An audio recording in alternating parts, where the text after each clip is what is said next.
Buenas tardes a todos. Vamos a dar comienzo a este tercer seminario de la Cátedra Emilio Balaguer de Bioética, Historia de la Medicina y Medicina Social. De acuerdo con el programa, la apertura del acto corre a cargo del doctor Rafael Carrasco, gerente del Hospital del Vinalopó. Muchas gracias por venir. Gracias a ti, muy buenas tardes. Bienvenidos a todos, buenas tardes nuevamente. Y como representante del Grupo Rivera y como gerente del Departamento de Salud de Vinalopó, me gustaría trasladarles el orgullo que tengo de estar aquí hoy y en general al poder contribuir al desarrollo de las actividades que la cátedra viene haciendo desde su creación. Hace ya 3 años, si no recuerdo mal, que empezó nuestra colaboración y seguro que estaremos juntos por mucho tiempo. Macario, agradecerte también, como director de la cátedra, el haber contado conmigo para hacer la apertura de este acto, cuyo interés yo creo que todos somos conscientes del que tiene, ¿no? Y que se basa, como habéis visto todos en el programa, pues bueno, se dedica fundamentalmente a ver las implicaciones que en el campo de la bioética pues, se derivan de la modificación, adición o eliminación de genes en el ADN humano, en definitiva de la edición del genoma. Lo que hace algunos años pertenecía al mundo de la ciencia ficción, pues realmente hoy en día pues ya es una realidad. Gracias al descubrimiento de la tecnología CRISPR-Cas9 por parte del doctor Francisco Martínez Mojica y su posterior desarrollo por Jennifer Doudna y Manuel Charpentier, se convirtió en una herramienta que permite realizar finalmente esta edición genética y por lo que fueron reconocidas, como sabéis todos también, con el Premio Nobel de Química en 2020. Existen ya experiencias conocidas, y creo que aquí es donde se centra el quid de la cuestión, en este sentido, ¿no? Entre las que se cuenta la realizada en 2018 por el científico Ji-Yuan Cui, quien, como sabéis, también modificó el genoma de embriones con el fin de obtener seres humanos resistentes a la infección por el VIH. Sabemos todos también que se saltó prácticamente todas las líneas rojas relacionadas con los principios básicos de la ética, dejando de lado incluso el acuerdo internacional sobre la prohibición del uso de esta técnica para fines de mejoramiento, al constituir un mero experimento eugenésico y existir actualmente otras alternativas más eficaces incluso para el abordaje terapéutico y la prevención de la transmisión del VIH. Por otro lado, hay que añadir que no se alcanzó tampoco el objetivo planteado. Sabemos que se creó un mosaicismo celular con células que efectivamente no eran resistentes a esta infección, vulnerando, por tanto, el primer principio o uno de los principios de la bioética, como es el principio de la beneficencia. Se obvió además el riesgo que sobre el resto del genoma sabemos que puede tener una modificación de una parte del mismo, pudiendo darse el caso, como ha ocurrido en otros experimentos, que esta alteración de una parte del genoma ocasione alteraciones en otra parte del mismo que podrían desencadenar incluso la aparición de otras enfermedades también de naturaleza genética. Por tanto, otro principio, como el de la no maleficencia, se vio también alterado claramente por este experimento. El principio de justicia, de igual manera, sabemos que también puede verse alterado si proyectamos una sociedad futura en la que imaginemos fuera gobernada por seres humanos optimizados o transhumanos, ¿no?, frente a seres humanos no mejorados o naturales, junto con otros más vulnerables, de mayor edad, discapacitados, que podían quedar relegados incluso a un tercer escalón social. Esta ausencia de igualdad exacerbaría aún más la división y discriminación social, puesto que serían necesarias sumas elevadas de dinero para acceder a estos tratamientos de mejora que no estarían evidentemente ni al alcance de la gran mayoría de países ni de la gran mayoría de individuos de cada país. Por tanto, una vez más, uno de los principios básicos de la bioética se vería claramente alterado y vulnerado. Por otro lado, el principio de autonomía se ve cuestionado también al proceder a la modificación genética de las células germinales, puesto que estos cambios del genoma se transmitirán sin duda a la descendencia, extendiendo al resto de la humanidad en cuestión de varias generaciones estos cambios realizados en el genoma. Y aquí surge la pregunta, ¿no? ¿Quién tiene la potestad para decidir y consentir una modificación de características génicas que afectan no solo al individuo, sino a su descendencia y a largo plazo a toda la humanidad? En definitiva, por esto no debemos rechazar este gran, sin duda, avance tecnológico y debemos ser capaces de encontrar respuesta a los dilemas éticos sin renunciar también al beneficio que esto podría representar, sobre todo cara a la curación o al control de enfermedades de naturaleza genética. Por tanto, hoy leía también, escuchaba por la radio, que en relación con la inteligencia artificial, otro gran tema a discutir en algún otro foro relacionado con la bioética, pues ya Bruselas había aprobado un proyecto donde se establecían las normas para el control del desarrollo de la inteligencia artificial. Creo que es necesario también ya con urgencia, porque siempre esto va mucho más rápido que la sociedad, algo parecido para abordar y normalizar y establecer una gobernanza en lo que se refiere a la edición genética. Yo creo que este es un mero resumen, a modo de introducción, sirve para despertar un poquito el interés, pero sin duda será tratado con mucho mayor profundidad y mucho mayor detalle que yo. Espero que se diviertan, que lo pasen bien, como a buen seguro yo lo voy a pasar. Y nada más. Gracias una vez más y buenas tardes.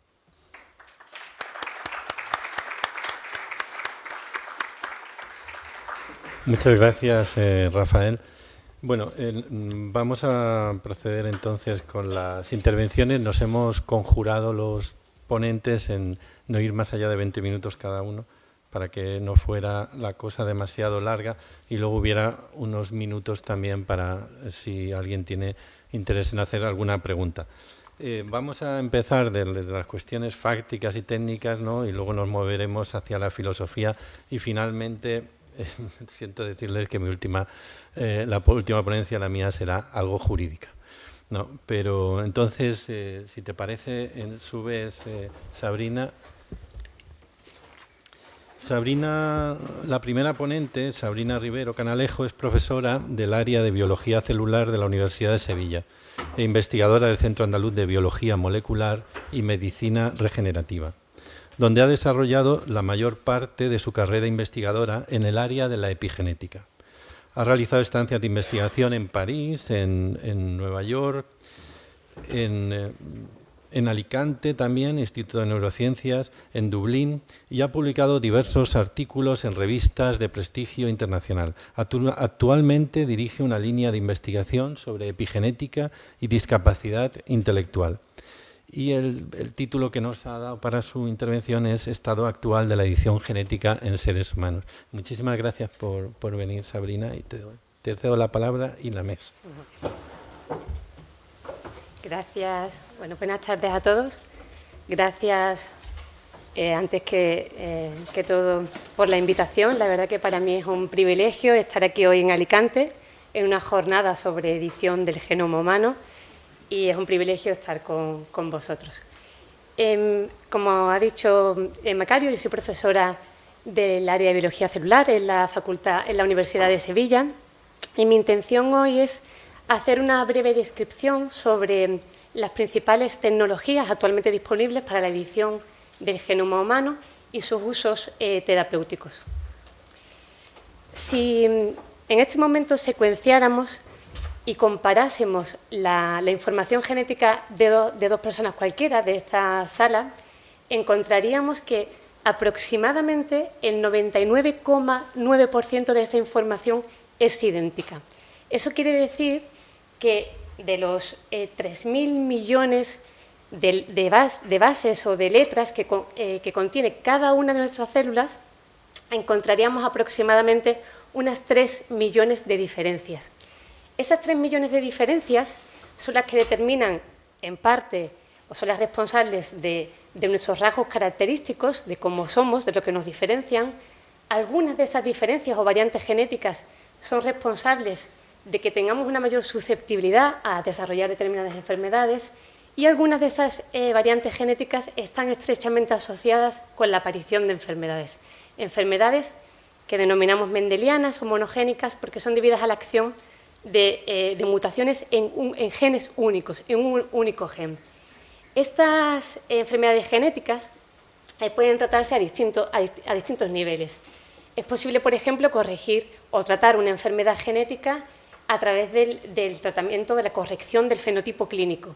Por ejemplo, sería el caso de la corrección de un labio leporino o de una malformación congénita del corazón.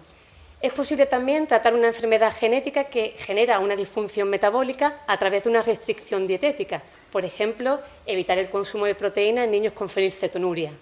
Es posible también tratar una enfermedad genética al nivel de la proteína mutante. Por ejemplo, suministrando una proteína deficiente, como sería el caso, por ejemplo, de la insulina en la diabetes o del factor 8 de coagulación en la hemofilia. No obstante, el único tratamiento que realmente puede proporcionar la cura de una enfermedad genética es la modificación genética de las células del individuo, o bien a través de un trasplante de células a partir de un donante sano, o bien a través de la terapia génica, entendida como la manipulación genética de las células de un individuo con fines terapéuticos. En este campo, el descubrimiento y el desarrollo de la tecnología CRISPR-Cas9 ha supuesto una enorme revolución. Mucho de lo que sabemos sobre este sistema es gracias a nuestro investigador español, alicantino, Francisco Mojica. El sistema CRISPR-Cas9 es un sistema natural presente en muchas bacterias que les confiere la capacidad de luchar frente a las infecciones por virus. De modo que lo que estas bacterias hacen es que son capaces de almacenar una pequeña cantidad de la información genética de los virus que las infectan, de manera que la almacenan en su propio genoma y cuando vuelven a ser reinfectadas tienen la capacidad de reconocer ese material genético y, en definitiva, degradarlo, gracias al sistema CRISPR-Cas9. Este sistema natural, presente en las bacterias, como decía, fue descubierto en gran parte, en gran medida, por Francisco Mojica. No obstante, serían, como se ha comentado, las investigadoras Jennifer Doudna y Emmanuel Charpentier quienes verían en ese sistema natural una herramienta de edición genética. Muy brevemente, el sistema CRISPR-Cas9 tiene dos componentes. Un componente es una molécula que es un ARN, que es esto que vemos aquí en amarillo, que es la molécula guía, y un segundo componente sería la enzima Cas9. Es una proteína que tiene capacidad, que tiene actividad nucleasa, es decir, tiene capacidad de cortar el ADN, de generar una rotura en la molécula de ADN, de manera que será la molécula guía la que dirija a la enzima a un punto concreto del genoma. ¿A qué punto? Pues allá donde encuentre una secuencia homóloga, es decir, donde encuentre una secuencia complementaria. ¿Eso qué significa? Pues que manipulando la secuencia de esta molécula guía somos capaces de dirigir esta enzima a cualquier punto del genoma. De manera que ahí se va a generar un corte, lo que viene después es parte de nuestras células. Las células tienen distintos mecanismos capaces de reparar estas lesiones que son muy graves para las células, para su supervivencia. El sistema que suele operar es un sistema que lo que va a hacer, en definitiva, es volver a unir los extremos rotos, básicamente. No obstante, se trata de un sistema muy propenso a cometer errores, de manera que aunque la célula va a conseguir restaurar ese cromosoma, restaurar la molécula de ADN, lo va a hacer introduciendo pequeñas modificaciones, o bien añadiendo algunas nuevas letras, o bien eliminando algunas letras. Lo que quiere decir que esto es una herramienta con un enorme potencial para interrumpir genes en la célula. De ahí que la mayoría de los ensayos actuales en los que se utiliza CRISPR se haga con este propósito, con el propósito de interrumpir genes en la célula. Vemos que la gran mayoría utilizan CRISPR como una estrategia de interrupción de genes, básicamente. Este es el caso, por ejemplo, tan conocido de Victoria Gray, que es la primera paciente estadounidense curada gracias al tratamiento con CRISPR. Victoria Gray nació con una enfermedad que es la anemia falciforme, que es una enfermedad monogénica muy prevalente, debido a un único cambio de una única letra en el gen de la beta-globina. De manera que ese único cambio hace que ella, en definitiva, tenga unos glóbulos rojos alterados que no son capaces de atravesar los vasos sanguíneos más estrechos, lo que genera isquemias, crisis de dolor que son muy agudas y que puede ocasionar daños irreparables en los órganos. Pues bien, en el caso de Victoria Gray, la estrategia que se ha utilizado es una estrategia que demuestra cómo es necesario un profundo conocimiento de las bases moleculares subyacentes a cualquier enfermedad para el desarrollo de una terapia con éxito. En este caso, y en contra de lo que a priori se podría pensar de manera intuitiva, la estrategia no consiste en revertir ese único cambio, sino lo que se hace en este caso es, puesto que nosotros sabemos que la hemoglobina cambia su composición a partir del nacimiento, mientras que en la etapa de desarrollo embrionario está formada por hemoglobina fetal, a partir del nacimiento la hemoglobina fetal deja de producirse y es sustituida por la hemoglobina adulta, que es la que contiene la beta-globina defectuosa en estos pacientes. De manera que la estrategia consiste en evitar que se deje de producir la hemoglobina fetal. ¿Y cómo se hace eso? Pues básicamente interrumpiendo el represor. Si interrumpimos el gen que genera represor de la hemoglobina fetal, conseguiremos que en estos pacientes se vuelva a producir esa hemoglobina fetal que va a suplir a su hemoglobina defectuosa. Esa es la estrategia que se ha seguido en el caso de Victoria Gray. Se trata de una terapia ex vivo en la que se extraen las células del paciente, se modifican o se editan en el laboratorio y se vuelven a introducir de nuevo en el paciente. Previamente, este ha tenido que pasar por un tratamiento muy agresivo de quimioterapia. ¿Por qué? Porque es necesario eliminar las células defectuosas del paciente. Ese tratamiento con quimioterapia lo que determina que tenga que pasar varias semanas hospitalizado y lo que en parte, sumado a este procedimiento costoso y difícil de laboratorio, lo que conlleva el alto coste que tiene un tratamiento de este tipo que ronda casi o está por encima de los 2 millones de euros por paciente, lo que lo hace, sin duda alguna, pues difícil acceso, al menos de momento, para todas aquellas personas que lo puedan necesitar. Otro caso en el que se ha utilizado una estrategia muy similar es para el tratamiento de la amiloidosis transtierretina. También es una enfermedad genética causada también por un cambio de una única letra y en este caso lo que genera es que hay una proteína defectuosa que resulta tóxica para la célula. De manera que la estrategia sigue siendo la misma, eliminar, interrumpir ese gen que va a generar una proteína tóxica para la célula. En este caso, y es uno de los primeros casos actuales en ensayo, se utiliza una terapia in vivo. Lo que quiere decir es que en este caso el sistema de edición se inyecta directamente en el paciente. No es necesario extraer las células, modificarlas en el laboratorio y volverlas a reintroducir. Eso tiene numerosas ventajas y es a lo que se quiere tender a hacer terapia in vivo, pero en contra es menos peligrosa, podemos decir. ¿Por qué? Pues porque básicamente en este caso es muy importante encontrar un vehículo que lleve todo ese sistema de edición genética a las células deseadas y no a otras células del paciente. Esto puede generar respuestas inmunes sistémicas que pueden resultar peligrosas para el paciente. No obstante, como os digo, es la estrategia a la que se quiere llegar porque facilitaría el procedimiento. Por tanto, actualmente más de 200 pacientes están siendo tratados gracias a CRISPR. Tanto pacientes con enfermedades tan diferentes y diversas como la anemia falciforme, la beta-talasemia o distintos tipos de ceguera congénita. Por tanto, es la misma herramienta, la misma estrategia, pero simplemente dirigida a genes diferentes en función de la enfermedad concreta.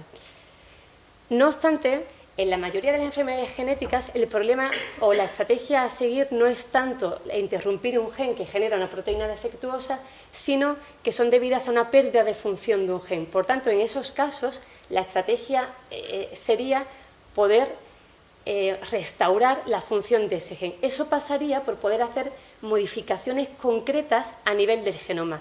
En esto, CRISPR es muy ineficiente. El sistema CRISPR-Cas9 es muy ineficiente y aunque es posible hacerlo, es un sistema con un enorme potencial para la interrupción de genes, pero no para modificaciones precisas.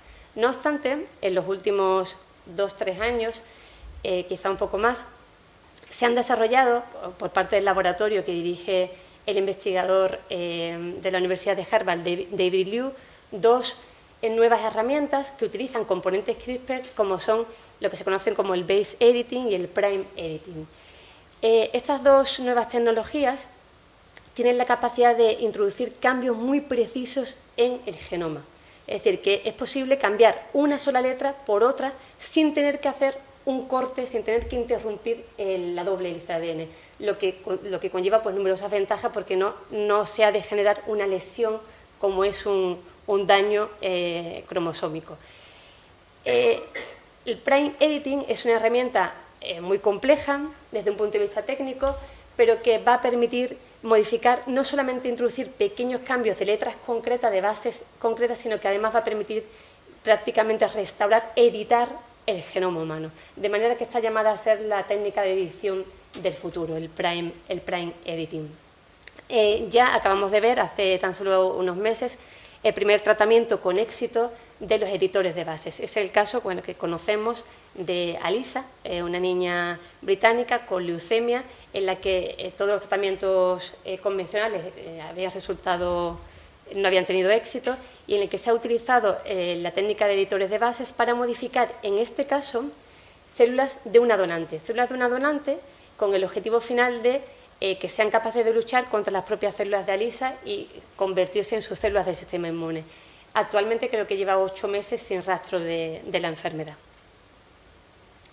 En definitiva, creo que podemos decir, tal y como afirmaba hace unos días el propio David Liu en una entrevista concedida al País, que estamos en situación de afirmar que podemos corregir, si no todos, la inmensa mayoría de los errores en el ADN que causan enfermedades genéticas. Estamos actualmente en una situación de decir que, al menos desde un punto de vista técnico, somos capaces de hacerlo.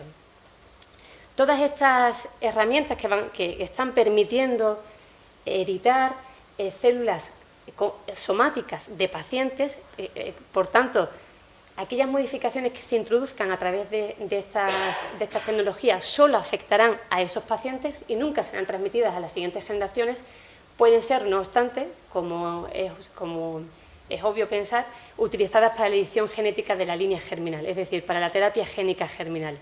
Modificación genética o bien de células germinales, ovocitos o espermatozoides, o bien de embriones tempranos. La terapia génica germinal, y de eso nos hablarán luego con más detalle, a pesar de que no existe una regulación específica en muchos países, sí que existía un consenso internacional en contra de su uso, por razones no solamente científicas y médicas, es decir, razones técnicas, realmente, sino también por cuestiones éticas, sociales y morales. No obstante, como también acabamos de oír, en 2018 recibíamos la noticia de que por primera vez se habían editado dos embriones humanos. Básicamente, como acabamos de ver también, el equipo dirigido por el científico chino He Jiankui lo que hizo básicamente fue, con el objetivo de evitar la transmisión o la infección de unos embriones por VIH, reclutó una serie de parejas en las que él era portador del VIH. De manera que llevó a cabo un procedimiento de fecundación in vitro. La única manera de poder editar embriones humanos es a través de la fecundación in vitro, y obtuvo una serie de embriones que editó con el objetivo de generar una variante de este gen, que es el gen que codifica la proteína que el virus del SIDA utiliza para entrar en nuestras células, para infectar las células. De manera que lo que él hizo básicamente fue transformar la variante presente en estos embriones en una variante natural que existe en un pequeño porcentaje de la población y que les confiere de manera natural inmunidad frente al virus del SIDA. De manera que, una vez editados los embriones, y aún a sabiendas de que no consiguió hacerlo de una manera limpia, hubo un mosaicismo, hubo uno de los embriones que era un heterocigoto, lo que quiere decir que editó una de sus copias, pero no la otra copia, de manera que seguía siendo susceptible a la infección. Pues una vez obtenido, los implantó en el útero materno y así nacieron, como sabemos, las niñas que conocemos como Lulu y Nana. Como también se ha dicho, esto no estaba justificado de ninguna manera, y fundamentalmente desde un punto de vista médico, puesto que hay procedimientos mucho más simples, sencillos, baratos y seguros de evitar la transmisión del VIH de un padre a sus hijos simplemente con un lavado seminal. Por tanto, esto tuvo un enorme rechazo de la comunidad científica y ha despertado un debate al que estamos asistiendo actualmente, en el cual hay quien se posiciona a favor del uso de la terapia génica, quien se posiciona digamos, en contra de su uso. En algunos casos, como es el de Tina Rulli, que es profesora de filosofía en la Universidad de California,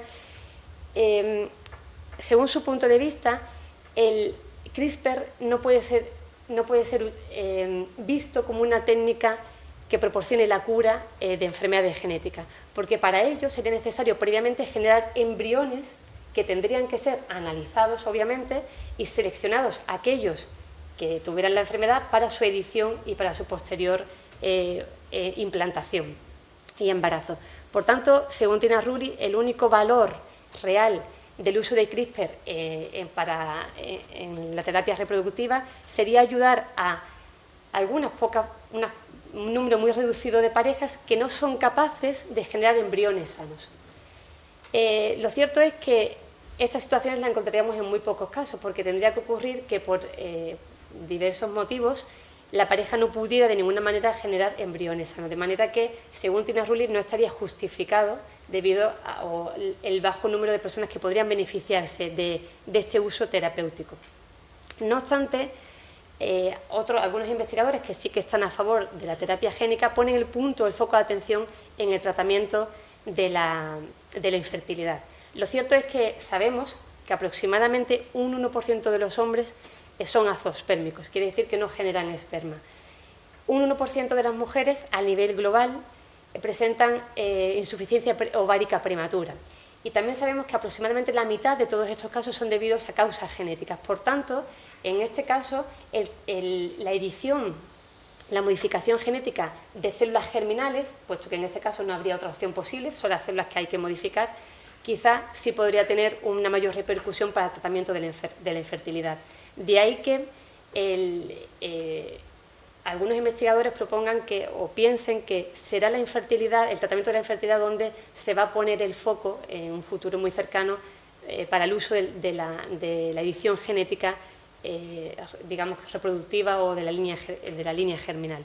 No obstante, a nadie se le escapa que en las mismas metodologías podrían ser, por tanto, aplicadas en esas mismas células para eliminar enfermedades genéticas que pueden ser devastadoras en la familia. No solo enfermedades, también sería posible, por ejemplo, eliminar variantes genéticas que sabemos que confieren una susceptibilidad. También sería posible modificar variantes genéticas que sabemos que están implicadas en determinados rasgos que podrían ser deseados mejorar. Aquí habría que plantearse si eso sería o no un uso terapéutico, si estaríamos hablando de mejora. ¿Qué es mejora? ¿Qué es lo mejor? Es decir, que se abren muchas preguntas, más preguntas que se abrirán probablemente en el futuro, y al menos yo creo que la manera de encontrar las respuestas adecuadas pasa por la implicación de muchos de nosotros y la organización de jornadas como esta. Por eso mi agradecimiento de nuevo a los organizadores, especialmente al profesor Macario Alemany por la invitación, y gracias a vosotros por vuestra atención.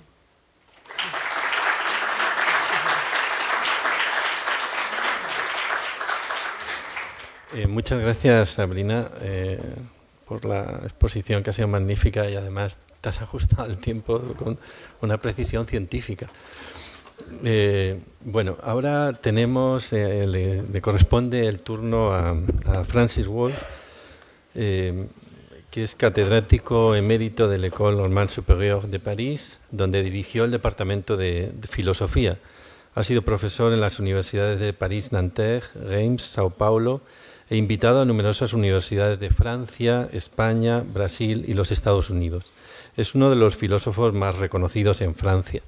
Cabe destacar sus obras sobre la filosofía clásica, sobre Sócrates, Aristóteles y la política, Pensar con los antiguos, así como sus más recientes investigaciones sobre la singularidad del ser humano. Sobre el tema de este seminario hay que destacar un libro que ha tenido mucha difusión, que se llama Tres utopías contemporáneas.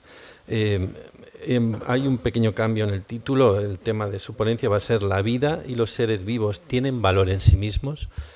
Y yo le agradezco enormemente que haya venido, además es que viene de más lejos, y pues tienes la palabra. Muchas gracias a ti, Macario, por tu invitación. Y finalmente he cambiado el título de mi ponencia. No sé casi nada de biología. Sé un poquito de bios, un poquito de ética, de tal forma que voy a intentar, de un modo un poco megalómano, poner la pregunta que, a mi ver, es la básica de la bioética. La cuestión es saber qué es la vida y si tiene un valor como tal, la vida y los seres vivos. Para poner un poco de polémica en la discusión. Bueno, hoy en día, bajo la presión de las diversas crisis ecológicas está apareciendo un nuevo eslogan en el vocabulario político y moral. Nosotros los vivos. Este eslogan está sustituyendo gradualmente a nosotros los seres humanos. ¿Qué significa esto? No se trata solo de subrayar el destino común que une a los seres humanos con los demás habitantes de este planeta. Claro, sabemos que sin los productores primarios, que son esencialmente las plantas clorofílicas capaces de hacer la fotosíntesis y crear biomasa, no habría consumidores primarios, herbívoros, ni secundarios, carnívoros, y por consiguiente tampoco seres humanos. La solidaridad de los elementos de la cadena alimentaria es el ABC de la biología. Pero el tema, nosotros los vivos, va mucho más allá de esta constatación. Es un mandato moral. Básicamente significa lo siguiente. Significa que debemos romper con la visión tradicional según la cual el hombre es el único ser con valor intrínseco y que los demás seres vivos solo tienen un valor instrumental, es decir, que no son más que medios para que el hombre satisfaga sus necesidades, sus caprichos o incluso su voluntad de poder, porque esta representación de la naturaleza, dicen, la de las religiones monoteístas, la de la tradición filosófica racionalista occidental, nos ha llevado al borde del abismo. Tenemos que aceptar, dicen, que no somos más que una especie viva entre otras muchas. Sustituir un antropocentrismo deletéreo por un biocentrismo saludable y hacer de lo vivo en general, y no solo de la vida humana, el valor absoluto. Bien, esa es la tesis que voy a criticar. No voy a comentar la eficacia de este mandato, sin duda poderosa. Me limitaré a la cuestión filosófica. ¿Tiene la vida, o lo vivo, en sí mismo un valor absoluto? ¿O solo la persona humana tiene este privilegio moral, que es la tesis que voy a defender? Bien, ¿qué es la vida? La vida en sí no tiene nada de viviente. Es un proceso ciego que solo tiende a reproducirse infinitamente en detrimento de los seres que atraviesa. Células, individuos, organismos, plantas, animales, especies, etc. La mejor imagen de la vida como tal, de su dinámica indefinida y absurda, es la lucha de las especies vegetales en la selva ecuatorial por la conquista de la luz, o aún más inquietante, la proliferación celular conocida como cáncer. Definida en estos términos, está claro que la vida no es un valor, es moralmente neutra.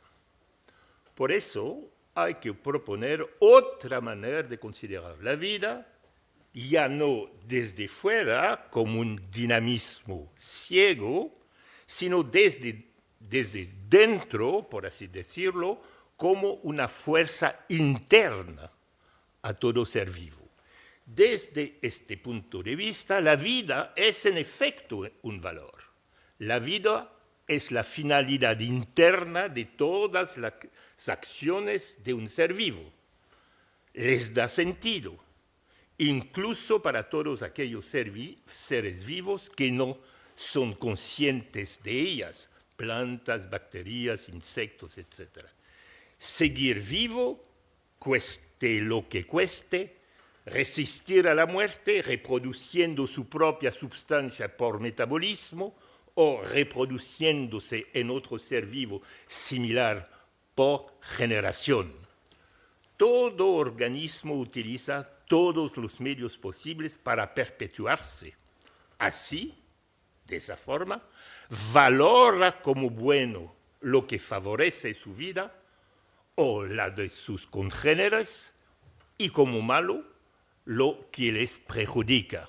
Así que no solo hay valor donde hay humanidad, sino que hay valor donde hay vida. Ese es el argumento. Argumento muy fuerte. Pero ese es precisamente el problema, porque lo que favorece la vida de un ser vivo perjudica la vida de otro. Lo demuestra justamente la cadena alimentaria.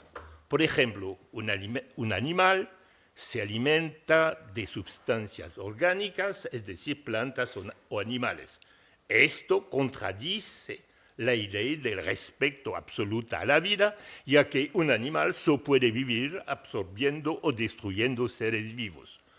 Proclamar la igualdad de derecho a la vida de todos los seres vivos es impedirles vivir. Ningún ser vivo puede vivir según la moral del respeto a la vida. La vida es un valor para todas las especies vivas, por tanto, es un valor contradictorio para lo vivo como tal. Tomemos como ejemplo la reciente pandemia. Como toda epidemia ha demostrado que nuestro destino no está en absoluto ligado al de los demás seres vivos, ya que al contrario corremos el riesgo de convertirnos en sus víctimas. La principal amenaza sanitaria para nuestra especie procede de otras formas de vida, como los virus, si son vivos, que es puramente cuestión de definición, pero que se propagan, adaptan y replican ad infinitum como los seres vivos, o como las bacterias verdaderamente mortíferas que transmiten la peste o el cólera. Nuestro destino depende de nuestra capacidad para oponernos a estos seres vivos con antibióticos, como su nombre indica. Así pues, los seres humanos y no los seres vivos en general son los que hay que salvar a toda costa.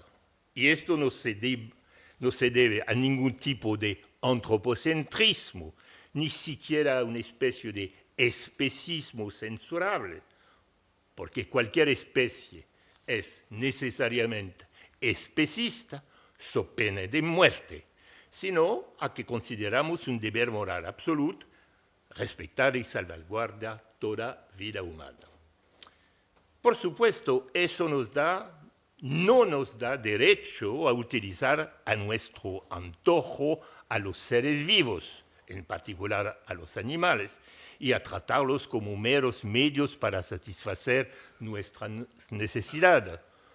Por ejemplo, utilizar potentes pesticidas que ponen en peligro la población de aves y abejas, o convertir cerdos, terneros o pollos en máquinas de producir carne y excrementos. Rechazar la mercantilización de los seres vivos forma parte de nuestro deber, igual que es nuestro deber no pegar a nuestro perro o abandonar a nuestro gato, no porque estén vivos, sino porque hemos establecido relaciones individuales con ellos. Y hacerlo sería traicionar el tipo de pacto moral emocional que nos une a ellos. Del mismo modo, tenemos deberes morales para con los animales domésticos, no porque estén vivos, sino porque una especie de contrato nos une a ellos desde hace 10.000 años. Nos dan su leche, su miel, su carne o su fuerza motriz, y en cambio debemos garantizarles protección contra sus depredadores naturales, contra el hambre o el frío, permitiéndoles al mismo tiempo expresar los comportamientos propios de su especie. La gallina debe poder escarbar y el conejo abalanzarse, en contraste con las condiciones de vida que les impone hoy el productivismo de la cría industrial. En cuanto a los miles de millones de organismos animales que habitan la tierra, el cielo y los mares, no tenemos ningún deber individualizado para con ellos, solo deberes ecológicos, lo que puede significar proteger a ciertas especies en detrimento de otras que proliferan y, por tanto, sacrificar a ciertos seres vivos en beneficio del equilibrio general entre las especies. Además, ¿quiénes serían los portadores del valor absoluto? ¿Los individuos vivos o toda la comunidad biótica? Si elegimos a los individuos, nuestra elección difícilmente será ecológica. ¿Qué debemos hacer con las especies invasoras que amenazan el equilibrio de determinados ecosistemas? Pero si elegimos los ecosistemas o la comunidad biótica, entonces tenemos que sacrificar vidas individuales y, ante todo, vidas humanas, porque la especie humana es la única que amenaza la integridad y la estabilidad de la comunidad biótica. Por tanto, desde el punto de vista de la ética de la vida en general, una disminución masiva de la especie humana sería algo positivo. Los cálculos son los siguientes. Debemos realmente aceptar, para salvar los seres vivos, sacrificar inmediatamente más o menos 90% de la especie humana, los cálculos son exactamente esto, que amenaza el equilibrio de la biosfera. Tenemos que elegir la vida en general o las vidas humanas. Tomemos otro ejemplo utilizado a menudo por los defensores del mundo vivo.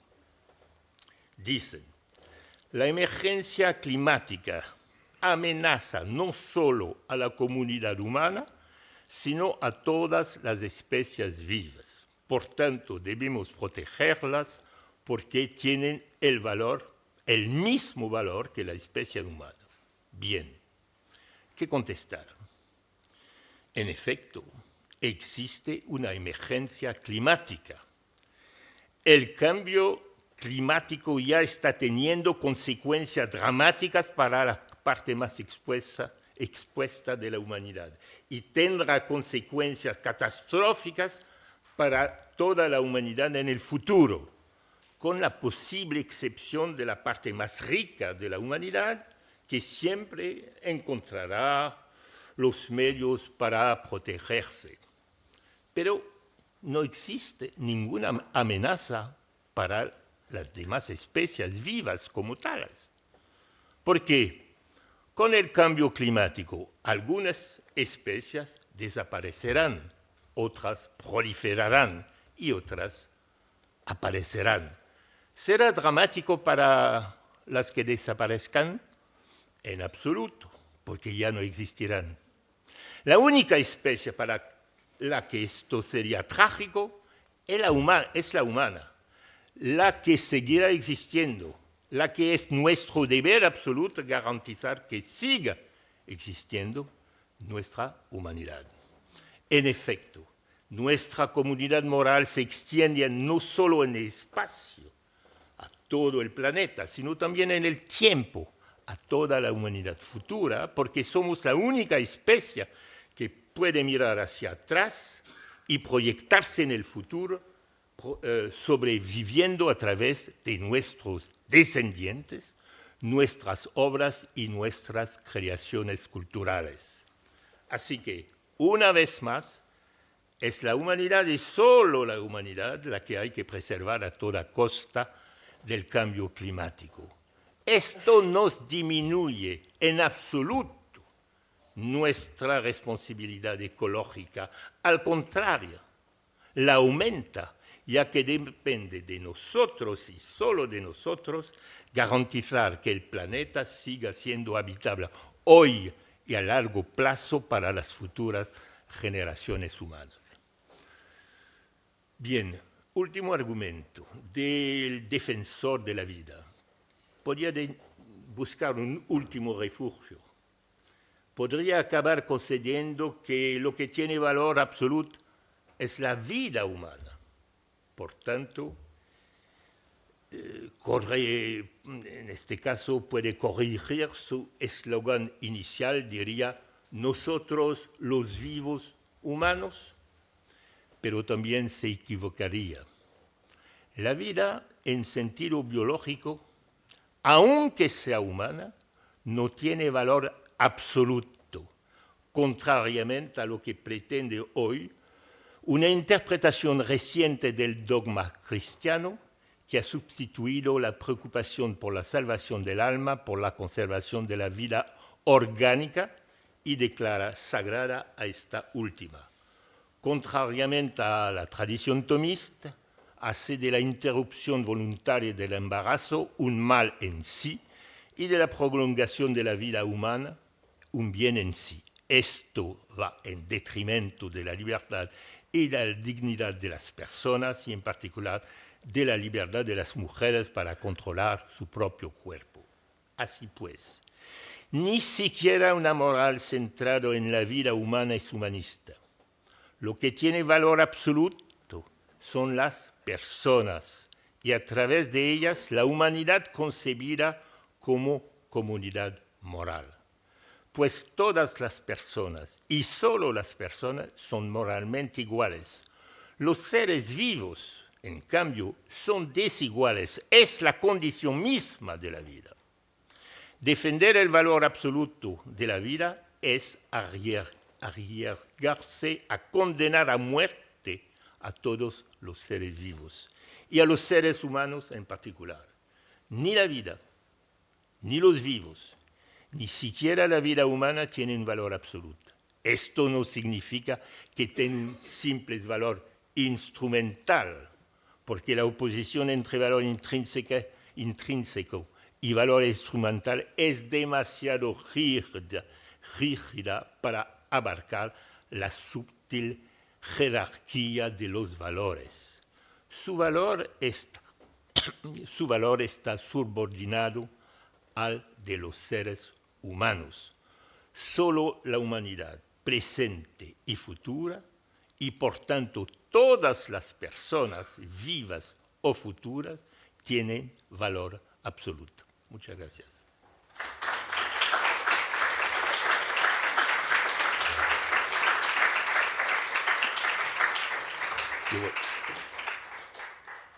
Muchas gracias, Francis. Se me ocurrió a mí como título que hablábamos antes, Manifiesto Humanista, en contraposición al manifiesto posthumanista famoso. Además, como sabes que aquí hay muchos estudiantes del máster de argumentación, en tu intervención veía yo el trasfondo de los diálogos socráticos, ¿no? De un argumento que va de un lado a otro. Bueno, en tercer lugar tenemos a mi compañero Lucas Miseri, que es doctor en Filosofía por la Universidad Nacional de Lanús y doctor en Derecho por la Universidad de Alicante. Desde 2018 es profesor en el área de Filosofía del Derecho de la Universidad de Alicante. Está interesado en la convergencia entre la filosofía práctica, derecho, moral y política, y las nuevas tecnologías desde una perspectiva diacrónica. Ha escrito trabajos en torno a la política del transhumanismo y los desafíos que este movimiento plantea a la ética del futuro. Muchas gracias, Lucas, por tu participación y tienes la palabra. Vale, muchas gracias, Macario, en principio por la confianza, por las lecturas compartidas y por este evento que realmente creo que va a ser muy formativo. En segundo lugar, quiero agradecer a los estudiantes del máster, que sé que están teniendo una jornada larga y que se hayan quedado hasta aquí, es algo que valoro mucho. Como soy pésimo manejando el tiempo, voy a leer, que es algo que no me gusta, pero es la única forma de que convierta todo lo que quiero decir en algo de 20 minutos. Voy a leer lo más tranquilo que pueda, pero tengo el tiempo aquí. La edición genética en general, y en especial técnicas como CRISPR-Cas9, presuponen varios desafíos bioéticos y jurídicos, pero además de ello, nos fuerzan a revisar nociones muy básicas y en ese sentido filosóficas de nuestra concepción del mundo. Las posibilidades de edición genética rompen con presupuestos asentados por milenios en nuestras cosmovisiones occidentales, como el de la distinción entre lo biológico natural frente a lo cultural artificial por el otro lado.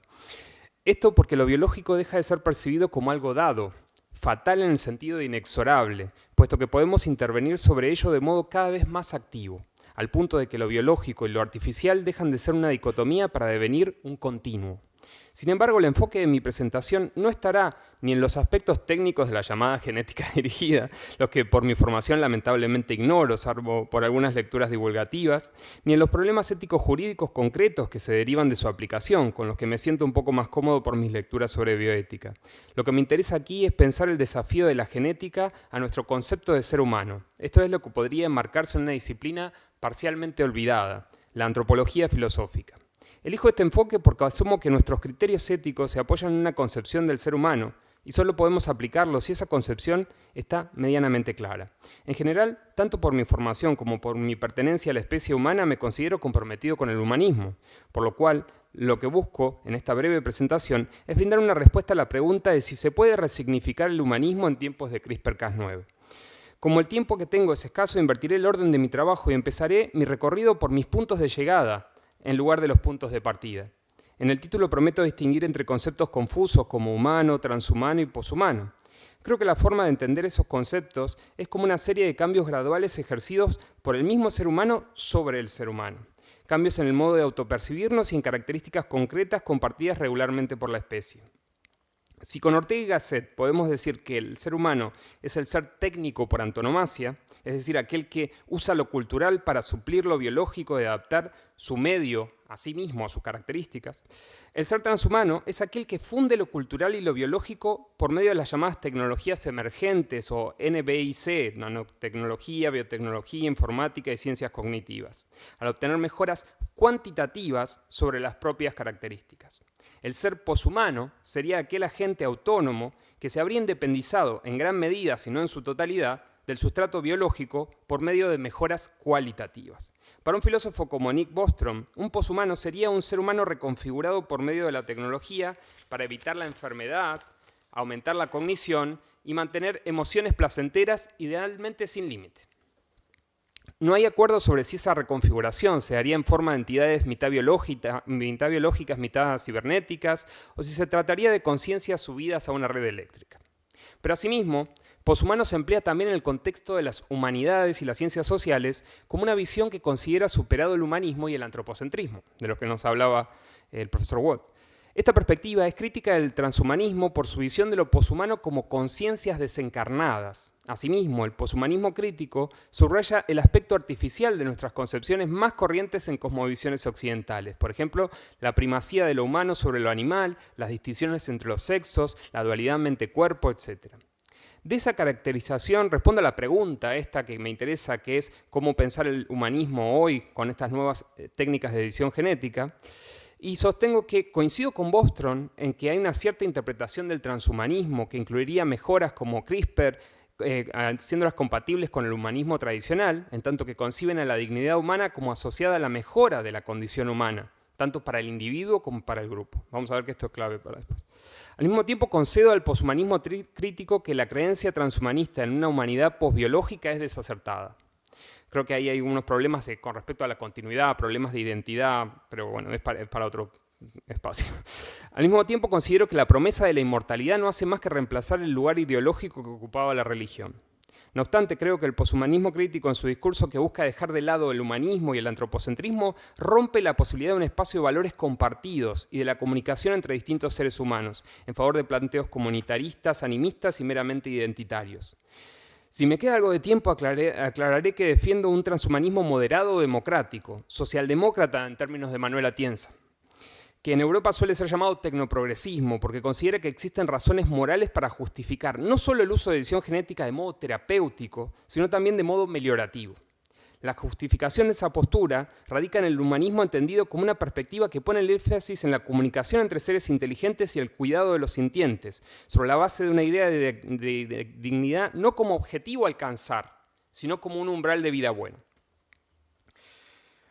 El término humano etimológico, bueno, esto me lo voy a saltear, porque pero básicamente ahí mencionaba la distinción que hace Wolff, que está muy bien, entre, recordarnos Aristóteles, entre el ser humano como el animal racional que comparte con los dioses la racionalidad y comparte con los animales esa mortalidad, ¿no? Pero bueno, como nos ponía en evidencia el trabajo de Wolff, esa está en cuestión, esa perspectiva, ¿no? El animal racional. Pero lo que me interesa a mí más bien es usar el aparato conceptual de Dworkin, quien distingue entre conceptos criteriales, naturales e interpretativos. Los criteriales, como muchos ya deben saber, son aquellos basados en un criterio relativamente claro, triángulo, calvicie, libro. Cuando el criterio no es compartido, se dan los desacuerdos. Era chiquito de la calzada calvo, si aún tenía un poco de pelo entre las orejas. Los conceptos de clase natural están basados en un hecho de la naturaleza, dice Dworkin. Las clases naturales son cosas que tienen una identidad fija en la naturaleza, como un compuesto químico o una especie animal, por ejemplo, un león, la glucosa. Tanto los conceptos criteriales como los de clase natural se apoyan en la idea de que existe una prueba decisiva para determinar cuándo aplicarlos, con la posibilidad de dejar a un lado casos marginales. Frente a ese tipo de conceptos, Dworkin añade un tercer tipo, el de los conceptos interpretativos. Esto es, aquellos basados en un conjunto de valores a la luz de los que se lo interpreta.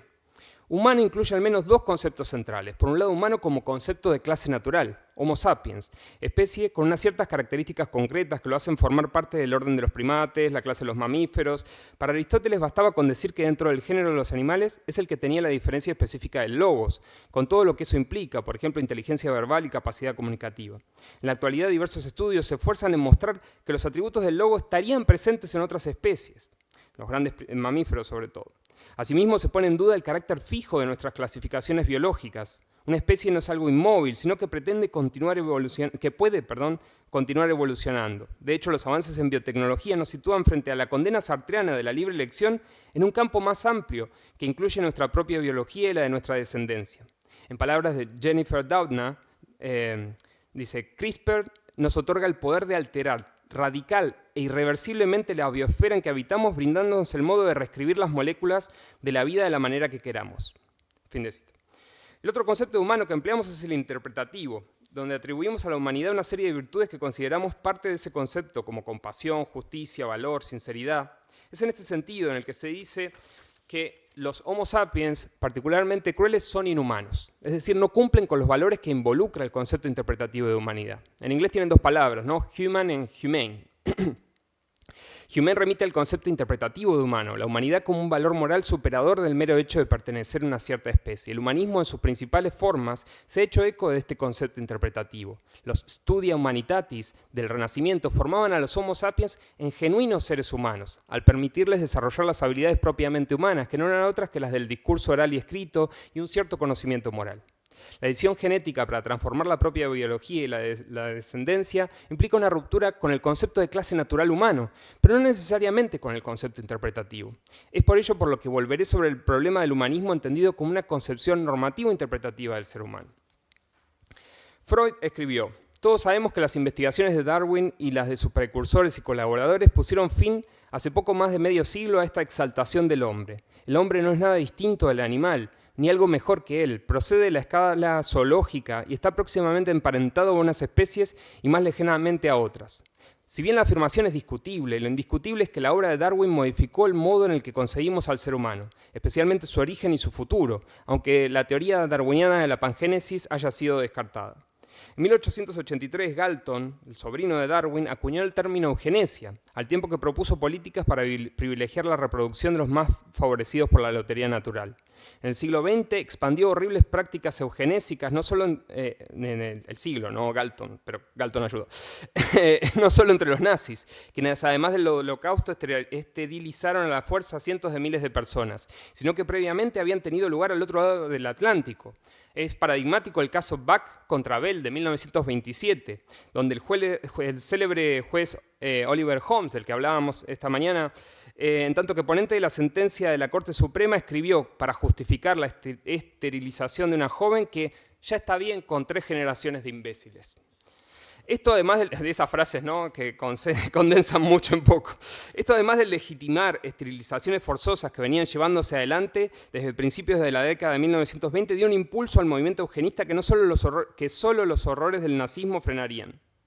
En la primera mitad del siglo XX, el científico norteamericano Hermann Müller siguió indagando en la genética y en su investigación descubrió que las mutaciones podían ser inducidas en los genes a partir de los rayos X. La motivación del trabajo de Müller era la de guiar la evolución humana, si bien se mostraba crítico de los programas eugenistas como la de los nazis. Era ingenuo negar la existencia de la carga mutacional de la humanidad, argumentaba Müller, pero lo era aún más intentar culpar de ella a una raza concreta o personas con alguna discapacidad intelectual. Por ello, Müller ideó un plan denominado elección germinal.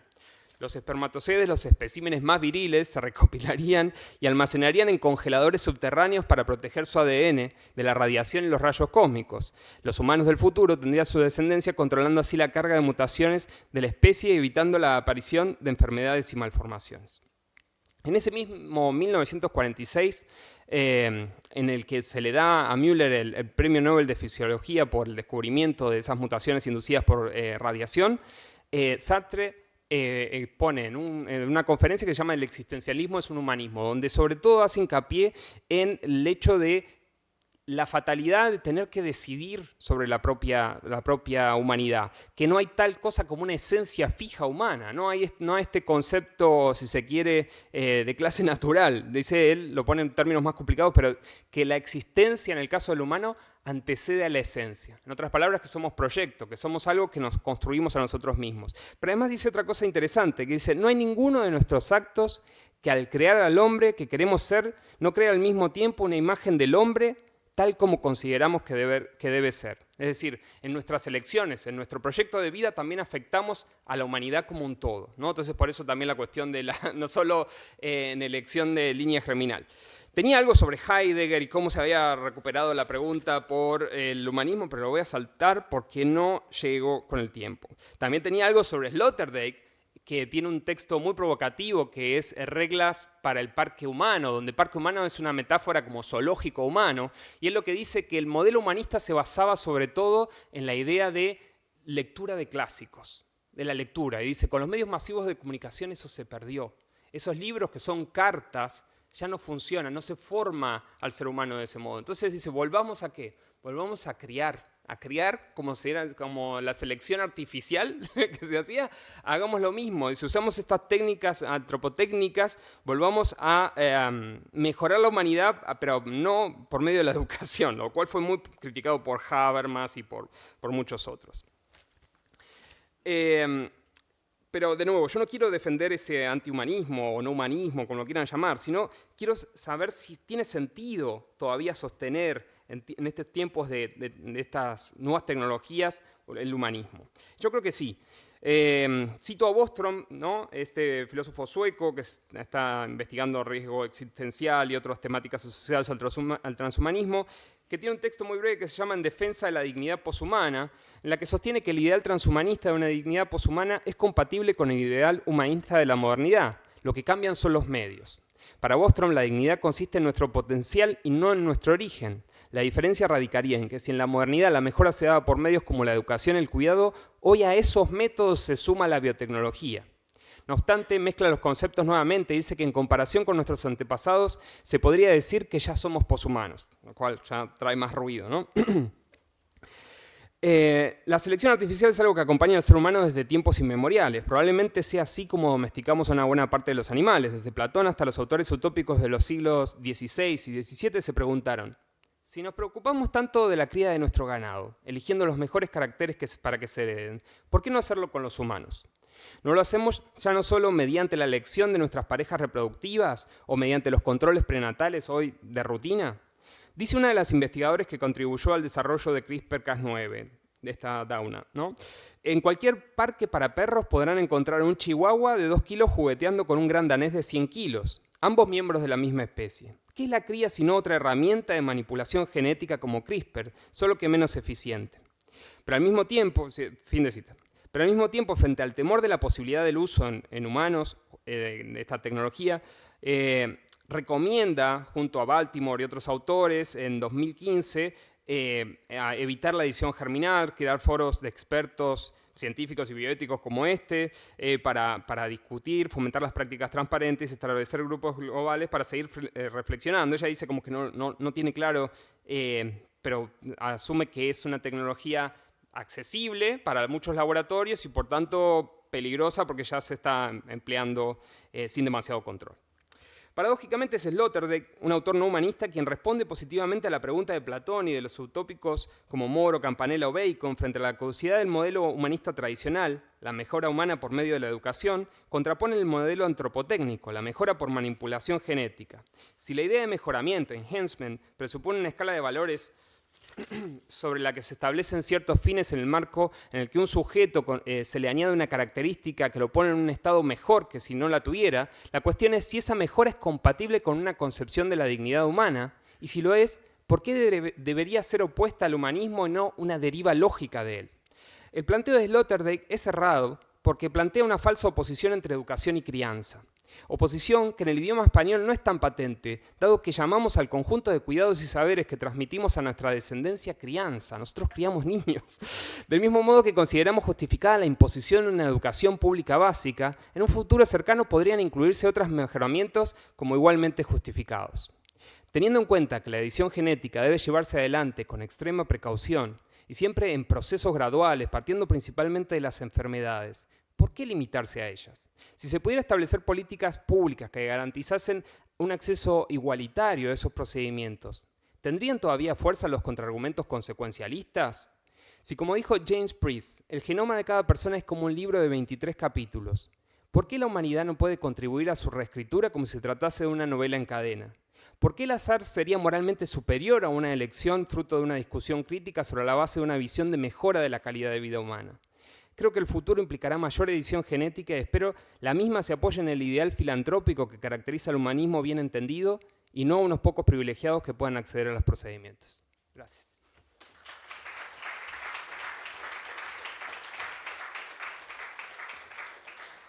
Muchas gracias, Lucas. Les has agradecido a los alumnos que estén aquí todavía, pero luego les has sometido a una prueba de atención. Magnífica ponencia también. Bueno, me toca a mí mi participación. Yo también voy a leer más o menos para ajustarme al tiempo. Para los que no me conozcan, pues yo soy Macario Alemany y soy el director de la cátedra Emilio Balaguer de Bioética, Historia de la Medicina y Medicina Social, que, como ha dicho Rafael Carrasco, pues está financiada por el Grupo Rivera Salud.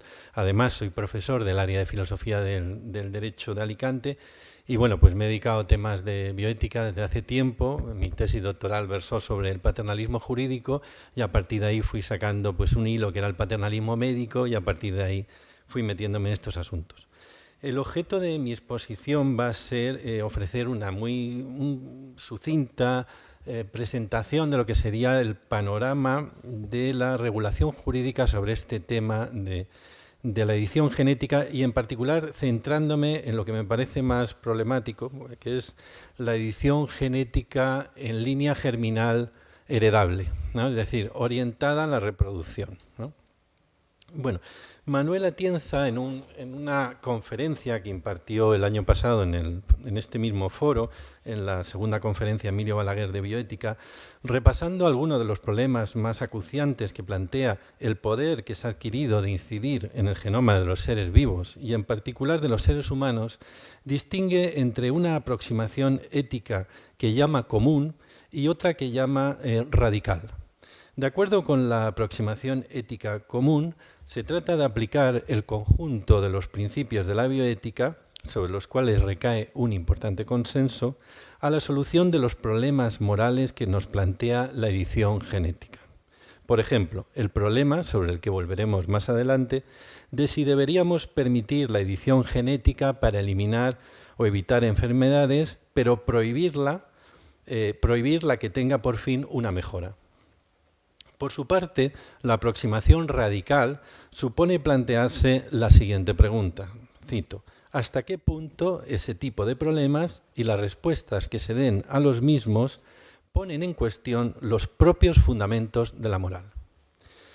En la versión de Atienza, no me puedo detener en ella, de la bioética, pues la bioética sería un sistema construido por 4 principios primarios y 4 principios secundarios. Los principios primarios son los de autonomía, dignidad, igualdad e información, y los principios secundarios, los de paternalismo, utilitarismo restringido, diferencia y secreto. Estos principios secundarios son los que permiten fundamentar excepciones a la aplicación de los principios primarios. Teniendo en mente el caso que ya se ha mencionado de Yang Kui Yi, de la edición genética de las niñas Lulu y Nana, Atienza se pregunta, y cito, ¿cuáles serían entonces esas soluciones en relación con las cuestiones de intervención genética que, como veíamos, cabía plantear a partir del caso Yi? Pues bien, continúa Atienza, yo creo, dice, que la aplicación de esos principios, lo que supone un ejercicio de ponderación, nos llevaría a sostener una posición más bien liberal, aunque con ciertos límites. Así, habría que justificar una manipulación genética que, con garantías, evite una enfermedad, sobre todo si es de cierta gravedad, e incluso si eso supone actuar sobre células germinales. También habría que admitir seguramente mejoras genéticas, las pone entre comillas, que eviten que un individuo se sitúe, en cuanto a su inteligencia, condiciones emocionales o aspecto físico, por debajo de un cierto umbral de normalidad. Al igual que las que contribuyen en general a proveer a los individuos de lo que suele entenderse por bienes primarios, los que son condición para el desarrollo de cualquier plan de vida. No se podría intervenir genéticamente para predeterminar, aunque se condicione, la forma de ser o de vivir de un individuo, por ejemplo, para hacer de él un atleta, un pianista, un matemático, una persona sumisa. Los padres no gozan de una libertad irrestricta en relación a qué tipos de rasgos deberían evitarse o fomentarse en sus hijos. No es aceptable una mejora genética que no sea de acceso universal. Todo lo cual es, por supuesto, debatible y debatido y tendría que ser precisado de muchas maneras para que pudiera servir como una guía a la hora de establecer una muy necesaria regulación. Fin de la cita. Desde la aproximación ética radical, de acuerdo con Atienza y en línea con la preocupación básica que sobre estas biotecnologías han expresado autores como Habermas o Sandel, sí que existe el riesgo de que la revolución genética, cito, pueda acabar con la concepción de la moral y de la política del mundo moderno y de la Ilustración. Esta concepción descansaría sobre algunos rasgos de la naturaleza humana. Atienza, recordando la defensa de un contenido mínimo de derecho natural que hizo Hart, destaca los rasgos humanos de la igualdad aproximada y la vulnerabilidad. A su juicio, si los beneficios de la edición genética se distribuyen como un servicio más en el mercado capitalista, como ha defendido Nozick, entre otros, es seguro que al cabo de algunas generaciones dejará de haber humanidad, al menos una única humanidad.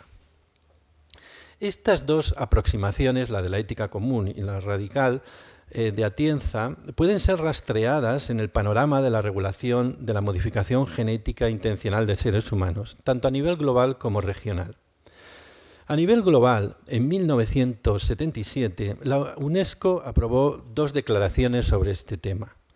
En la Declaración Universal sobre el Genoma Humano y los Derechos del Hombre, en su artículo 1, se establece que el genoma humano es la base de unidad fundamental de todos los miembros de la familia humana. Y se afirma que, en sentido simbólico, dicho genoma sería un patrimonio de la humanidad. Por su parte, en la Declaración sobre las responsabilidades actuales de las generaciones presentes para con las generaciones futuras, se establece la obligación de las generaciones actuales por asegurar el mantenimiento y perpetuación de la humanidad, prohibiendo los atentados contra la naturaleza o la forma de la vida humana, debiendo proteger el genoma humano. Luego dice por ahí más adelante, y todas otras formas de vida, pero que mete confusión en esto. Lo dice más adelante, sí, pero no en este artículo. Estas declaraciones parecen referirse a lo que Atienza denomina aproximación radical. Ha de tenerse en cuenta que las mismas se hicieron 25 años antes de que la edición genética se considerara siquiera una posibilidad tecnológica.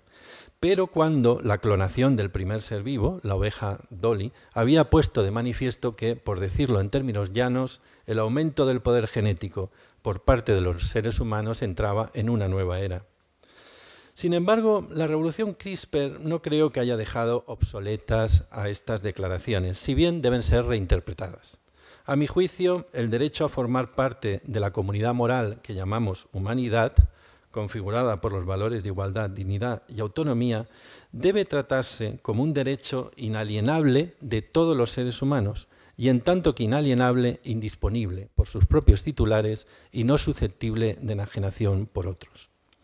Me interesa, sin embargo, centrarme en la otra aproximación, la de la ética común o cómo se aplican los principios de la bioética a la edición genética de seres humanos en línea germinal heredable. Aquí la regulación muestra una fuerte tendencia a la prohibición. En primer lugar, tenemos el famoso Convenio de Oviedo, también de 1997, cuyo artículo 13 dispone que, cito, únicamente podrá efectuarse una intervención que tenga por objeto modificar el genoma humano por razones preventivas, diagnósticas o terapéuticas y solo cuando no tenga por finalidad la introducción de una modificación en el genoma de la descendencia. Esta norma de prohibición de las intervenciones genéticas en línea germinal se ha mantenido, trasladado a los diversos ordenamientos nacionales firmantes del convenio y en el ámbito regional europeo se ha radicalizado. La Unión Europea no tiene actualmente una regulación jurídica en vigor sobre edición genética de seres vivos. En cuanto a la edición genética de seres humanos, cabría resumir el contenido de diversas declaraciones de la Unión en los siguientes puntos. Primero, solo deben llevarse a cabo aquellas intervenciones con garantías de éxito. Segundo, en todo caso, la edición genética de seres humanos debe limitarse, y aquí hay una triple limitación. 1, a tratar o prevenir enfermedades. 2, que sean serias. Y 3, que no puedan ser tratadas de otra manera. 3, es esencial que haya transparencia, información, publicidad, debate público, registros controlables, etc. 4, se afirma la vinculación entre el objetivo del mejoramiento y el aumento de la desigualdad, y a su vez también del socavamiento de la diversidad. Y 5, se considera que limitar las intervenciones a la protección de la salud, solamente, no mejoramiento, protege los valores de la dignidad humana, identidad, diversidad, igualdad, justicia social y solidaridad. En cuanto a la edición genética de seres vivos no humanos, es importante la sentencia del Tribunal de Justicia, una sentencia del Tribunal de Justicia de la Unión Europea de 25 de julio de 2018. Esta sentencia contestaba a una cuestión prejudicial planteada por el Conseil d'État francés sobre la interpretación de la importante Directiva 2001/18 sobre liberación intencional en el medio ambiente de organismos modificados genéticamente. Según dicha sentencia, que por cierto es bastante interés argumentativo, los organismos modificados genéticamente por mutagénesis, resultado de una edición genética, caerían bajo el ámbito de aplicación de dicha directiva, ¿no? Con el resultado de que es muy difícil, casi imposible, su producción en el ámbito europeo. La sentencia es interesante, como decía, desde el punto de vista argumentativo, dado que la Directiva 2001/18 excluye literalmente la mutagénesis de su ámbito de aplicación, literalmente. Mutagénesis que en aquel momento solo se podía producir por azar, exponiendo los organismos a diversos factores mutagénicos como radiaciones o productos químicos o por hibridación buscada. Para muchos científicos, la edición genética es más segura que estos procedimientos, puesto que evita las mutaciones indeseadas en mucha mayor medida. Sin embargo, el tribunal considera que no es posible determinar con certeza los riesgos de las nuevas técnicas, que estos son similares a los que entraña la transgénesis en la medida en que pueden producir cambios irreversibles y de alcance incontrolable en el ecosistema. Y aplicando el principio de cautela, concluye que cuando el legislador dijo mutagénesis, se refería a mutagénesis de acuerdo con las técnicas convencionales conocidas al momento de la aprobación de la norma. Todo ello ha llevado a que la Unión Europea sea la región del mundo más restrictiva en cuanto a las posibilidades de aplicación de la técnica CRISPR e indirectamente en cuanto a su desarrollo.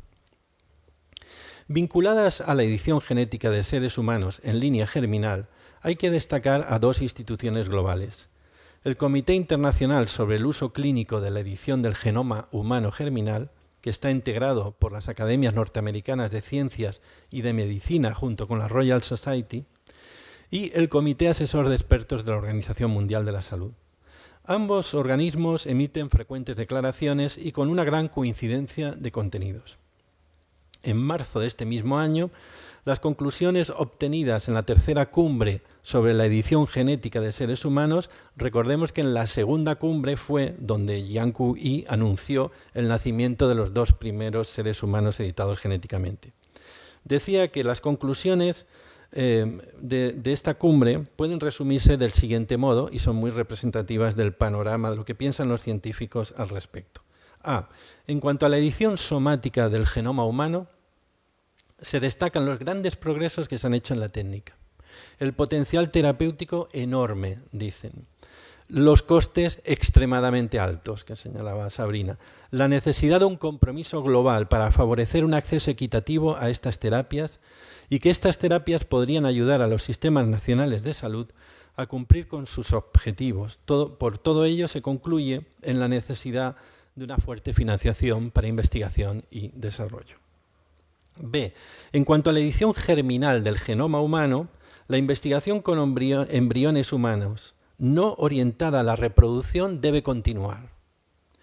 Pero, se dice, no se dan las condiciones para una aceptable edición del genoma humano heredable, orientado a la reproducción. Condiciones de tipo científico-técnico no se dan porque faltan pruebas clínicas de su seguridad y eficacia, y faltan condiciones de otro tipo, ya que no hay regulación legal ni suficiente control público, al tiempo que el debate social y político continúa abierto.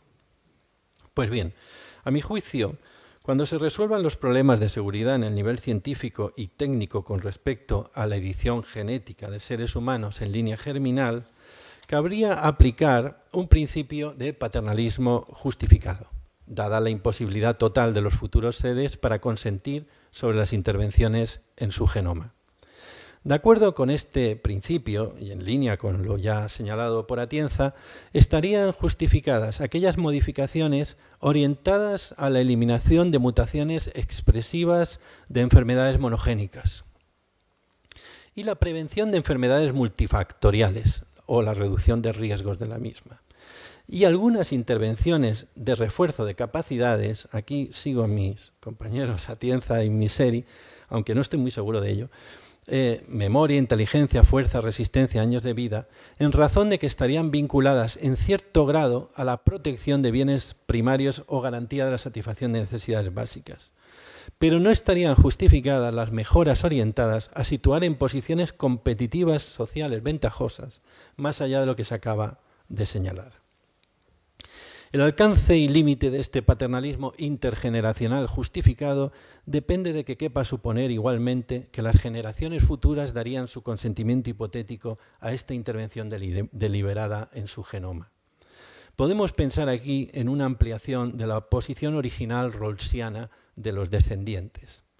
El punto estaría en que, dada la calamidad que supondría el dejar librado a un mercado genético no regulado la edición de seres humanos, y dados los graves perjuicios que se seguirían igualmente de renunciar a los beneficios de la misma, lo razonable sería asegurarse un derecho a la salud que garantizase un acceso universal y gratuito a CRISPR con los objetivos señalados. Esta modesta propuesta debe enfrentar algunos escollos, que deberían ser mejor aclarados y que aquí solo dejo enunciados, algunos entre ellos.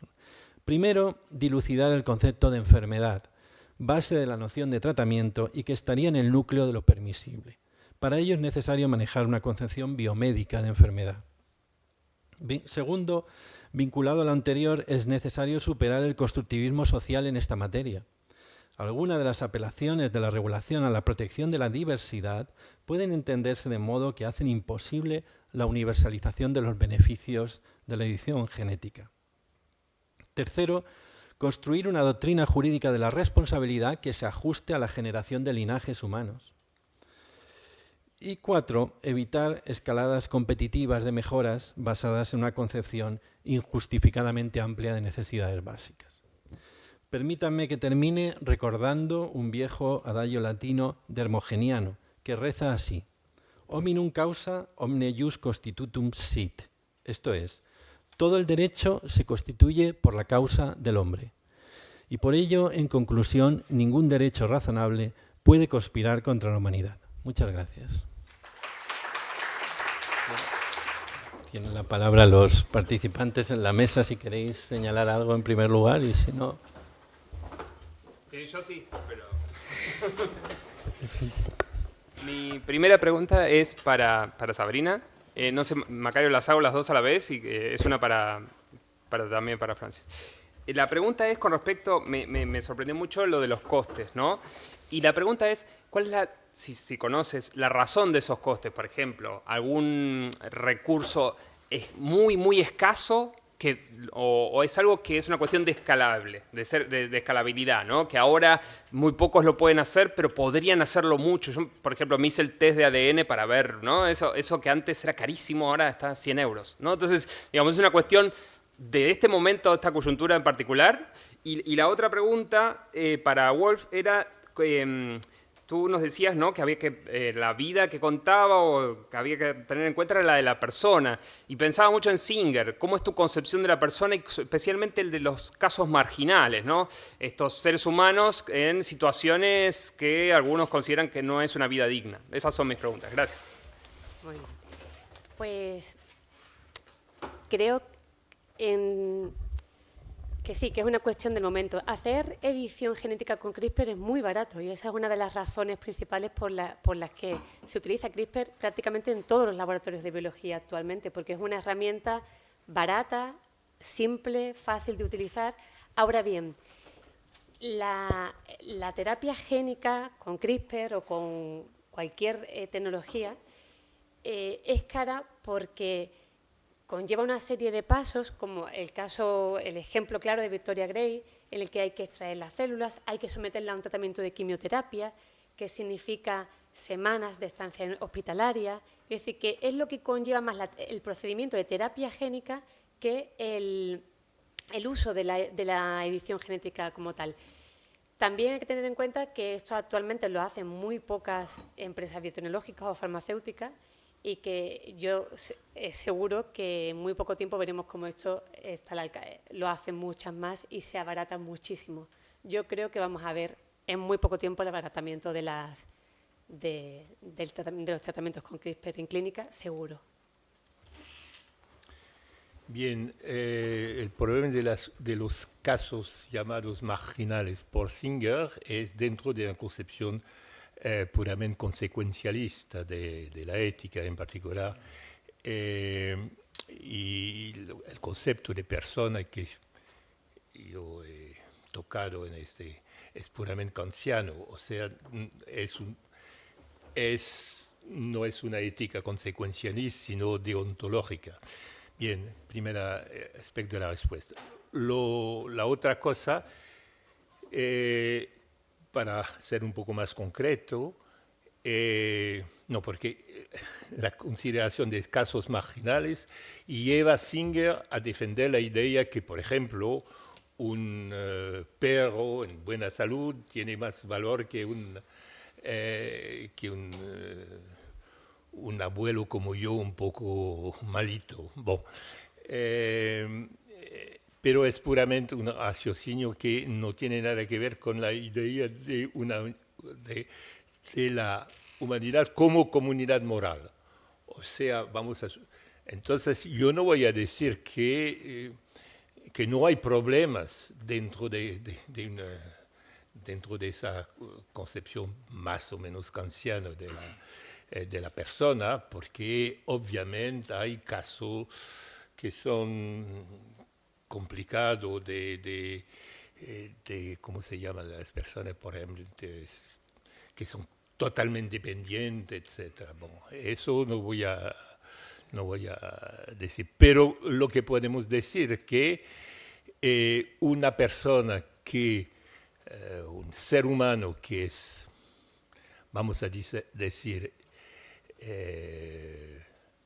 hijo o hija de seres humanos, ya debemos considerarlo como una persona, o sea, mismo que de hecho no tiene todas las capacidades que atribuimos normalmente a una persona. Pero no diría que no hay problemas concretos. No sé si en el público hay alguien que quiera hacer alguna pregunta. Yo tengo repreguntas. Entonces, a la profesora Sabrina. Nos has hablado de la edición génica y nos has contado los dos casos. Y la pregunta que quería hacer era en relación con los efectos secundarios de estas intervenciones, si se han detectado ya o si todavía es demasiado pronto o si esto es como lo más limpio del mundo y entonces esa intervención te da, digamos, paso a una vida totalmente sana, al menos en relación con esa enfermedad inicial. Gracias. Gracias por la pregunta. En el caso de... Te refieres al caso de Victoria Gray, ¿verdad? Los dos. Vale. En el caso de Victoria Gray, en el que la edición genética se hace en células que previamente se extraen del paciente, obviamente esas células se analizan y solo se seleccionan para reintroducirlas en el paciente aquellas en las que se han asegurado que no ha habido ningún efecto indeseado. O sea que en este caso es una terapia muy segura porque son las propias células del paciente, que esta es la principal ventaja, con lo cual nunca van a conllevar un rechazo, y que se han editado y están editadas solo con la modificación deseada. Por tanto, es una terapia muy segura. No obstante, por ser segura, es también muy cara, difícil de llevar a cabo, costosa, porque es necesario hacer un procedimiento en el laboratorio. Ahora bien, de momento Victoria Gray, creo que su terapia fue en épocas de pandemia, en 2019 creo que se inició, lleva más de 3 años sin ninguna crisis de dolor y sí, completamente, de momento, curada, lleva bastantes años. En el caso de Alisa, es un procedimiento también bastante seguro, de momento. El problema está en que son tratamientos que no son los deseados. Lo deseable sería poder hacerlo a través de terapia in vivo, es decir, introducir la maquinaria de edición genética directamente en el paciente. Esto hasta ahora se ha hecho utilizando como vehículo virus, que son los que realmente saben hacer eso, introducir material genético en nuestras células, básicamente. Problema, que es muy difícil controlar efectos secundarios, y en esos casos sí que han aparecido muchos efectos secundarios. De hecho, la primera terapia que causó una muerte debida al uso de la terapia génica se demostró fue en 1999, paralizó toda la terapia génica, fue en Estados Unidos, y fue precisamente por una respuesta inmune derivada del uso de un virus como vehículo. Con lo cual, ¿tienen efectos o pueden tener efectos adversos? Sí, los han tenido y los siguen teniendo. De ahí que solo se utilice en casos en los que las terapias convencionales no funcionan. Todos los pacientes que están actualmente en este tipo de terapias son pacientes en los que no se han podido tratar con las terapias convencionales. Sí, una pregunta, Sabrina, también tipo técnico. El Tribunal de Justicia, después de decir esto, que la mutagénesis con CRISPR debía someterse a todos los controles, se encontró con el problema de que parece ser que es indetectable una mutación derivada de edición genética a mutación por azar. ¿Es así? Claro, eso es indetectable. No hay manera. Claro, de hecho, hay una cosa que es importante. Continuamente, cada día, sufrimos miles y miles de mutaciones. Cada uno de nosotros, en cada una de nuestras células, cada día. Son mutaciones azarosas que no son solo debidas a factores externos, como se podría pensar, sino que la mayoría son consecuencia de nuestro propio metabolismo celular. La célula se divide y previamente tiene que copiar su información genética. En ese copiado se equivoca. Por tanto, es el propio metabolismo celular el que genera cambios continuamente. Muchos de esos cambios no tendrán ningún significado para la célula. En cambio, muchos otros tendrán una repercusión negativa, una repercusión a nivel fenotípica. Aquellos cambios y ahí está el problema, cuyo significado no se conocen, que son muchos, son los que pueden pasar desapercibidos, pero a priori la idea es, se hace la terapia génica y se comprueba que no ha habido ningún cambio respecto a las células antes de la terapia, solo el cambio deseado. Claro, pero eso lo sabe quién lo ha hecho, no el controlador, el regulador. Si no hay una declaración previa... Claro. Bueno, eso se tiene que demostrar con pruebas, con análisis genéticos, no hay otra manera. La secuencia era esta y tras la modificación se ha modificado lo que se pretendía, lo que se buscaba y el resto sigue teniendo la misma secuencia que original. Se tienen que seleccionar las células que se han editado correctamente y esas son las que luego se reintroducirán en el paciente. Lucas, ¿tenías una pregunta? No, me preguntaba a partir de la pregunta que te había hecho Sabrina, si al hecho de que fueran tan caros no podría ser un argumento en favor de hacerlo en línea germinal. Como es tan caro, mejor que se herede, ¿no? Sí, claro. Pues sí. No, porque parecía que había consenso de que no... Hay una cosa es más fácil, además, ¿no? Es más fácil porque el embrión es, digamos que es un entorno, digamos que muy bueno para el tratamiento de la terapia génica. No solamente el embrión, sino se sabe que durante el desarrollo embrionario, y de ahí que cada vez se hagan más intervenciones en mujeres embarazadas, en el feto, porque se sabe que es un ambiente privilegiado inmunológicamente y que tiene una serie de ventajas. Hay una cosa que no tiene nada que ver con la pregunta, pero que sí que me gustaría aclarar, porque cuando nosotros enseñamos genética mendeliana, un gen, un rasgo, un gen carácter, lo cierto es que en seres humanos eso realmente solo es aplicable a las enfermedades genéticas. Lo que quiere decir que no hay ningún rasgo normal, no patológico, que esté determinado por un solo gen. Lo que quiere decir que características complejas como pueden ser la inteligencia, la altura o cualquier comportamiento no está determinado por un único gen, sino por muchos genes, la mayoría de los cuales no se conocen y por factores externos ambientales. Con lo cual, desde un punto de vista técnico, desde el conocimiento actual, no es posible creer que se puede mejorar un rasgo como puede ser la inteligencia, porque no se sabría sobre qué gen actuar. Yo creo que eso es importante porque se está partiendo de la base que técnicamente que hay conocimiento para que eso se pueda hacer y lo cierto es que actualmente no disponemos de ese conocimiento. Se podrá mejorar un pequeño porcentaje, pero en ningún caso hacer una mejora como si se puede hacer revirtiendo una mutación que genera una enfermedad y en la que hay una correlación clara entre tener la variante genética y tener o desarrollar la enfermedad. Había leído que Steven Su, creo que está trabajando en una mejora de entre 5 y 10 puntos en el coeficiente intelectual. Tú eres el moderador, modérame porque todo lo que no me moderé en el... Sí. Manuel Atienza, por favor. Porque tengo otra para... Yo quería hacer una pregunta, o quizás dos preguntas a los cuatro, que es lo siguiente. Que tú has dicho que Europa tiene la política más restrictiva desde el punto de vista del manejo de estas tecnologías en el campo de la genética y también en el campo de la inteligencia artificial, que son, digamos, los dos grandes factores que están cambiando el mundo. La doble pregunta es, primero, ¿por qué es así?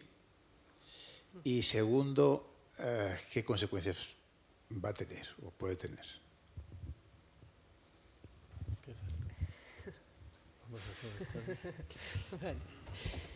Vale. Respecto, ¿por qué es así? La verdad que no sabría, pero respecto a qué consecuencias ya lo estamos viendo. Por ejemplo, en agricultura, mientras que en Estados Unidos se puede mejorar cualquier cepa en un día y medio, aquí, por ejemplo, en Almería, siguen cruzando plantas y esperando generación tras generación para ver si el azar y la hibridación consiguen. Es decir, que aquí lo estamos viendo.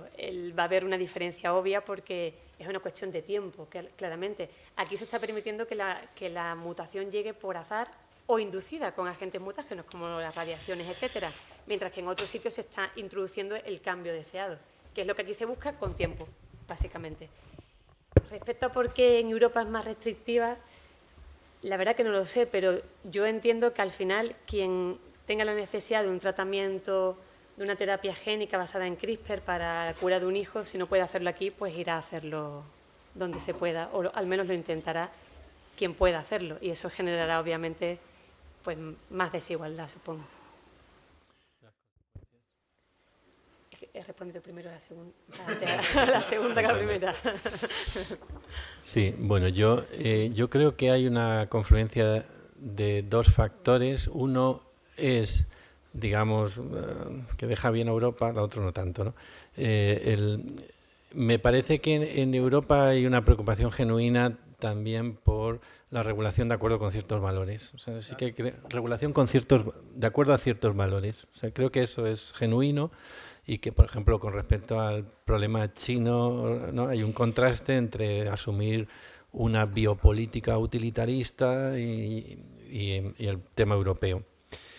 Y también, evidentemente, cuando te pones a mirar con detalle todo el asunto de los organismos modificados genéticamente, hay cuestiones políticas de intereses de países concretos que protegen sus sectores agrícolas, etcétera, y que pues eso ha introducido ahí un elemento que distorsiona, ¿no? Esta Europa con muchas voces y donde algunos se han sentido pues amenazado por la industria de transgénicos norteamericana, etcétera, y eso también está teniendo un impacto en el tema de CRISPR. De la inteligencia artificial no me he metido, no sabría decir.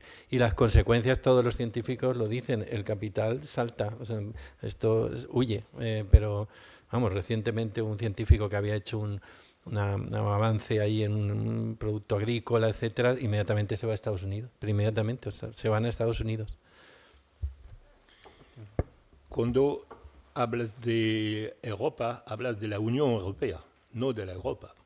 Bien, entonces la Unión Europea es la única comunidad política postnacional que se basa únicamente en los derechos humanos en general, desde el inicio de la construcción, y no sobre normas de una comunidad dada. Por eso está produciendo normas que pretenden a la universalidad. Es la única comunidad política del mundo que pretende producir, que sea al mismo tiempo política y que pretende producir normas con el objetivo de universalidad. Puede ser una parte de la respuesta, ¿no?